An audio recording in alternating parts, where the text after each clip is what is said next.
Hello, you guys all know Watch It, the badass van with the badass Nerf cannon on top. Well, there's a problem with that arrangement, and that it's a little top heavy. So I managed to roll it once or twice and damaged the gun. So I went through some stuff to improve that situation. So I did a whole undertaking and rebuilt Watch It and make him even better than what he was. So as you can see, just kind of ripped the whole top off, ripped the body off, kind of restarted from the base frame, and just trying to figure where I can put my components and stuff to get the center of gravity lower than what it was before. And also you can see there's a motor upgrade. I went from a 350 watt scooter motor to a 500 watt scooter motor.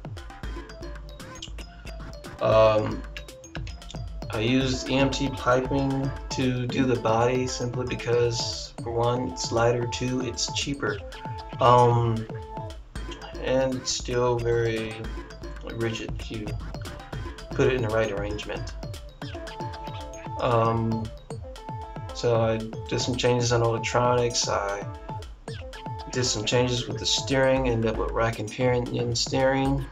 As you can see, the tank and stuff there, everything is mounted lower. There's hardly anything on top except for basically the gun. You see that the electronics are nicely laid out, better than what they were before. This is a previous test video before I got to that, just before I got to that point. This is the test run, the steering and the basic stability of the vehicle, which it's performed nicely. It doesn't roll at all. It doesn't even lift up on two wheels at all. I mean, you can darn near take a full speed turn almost. With the newer motor, it gets right off that line. So that's basically it, guys, and enjoy the rest of the video, and thank you for watching.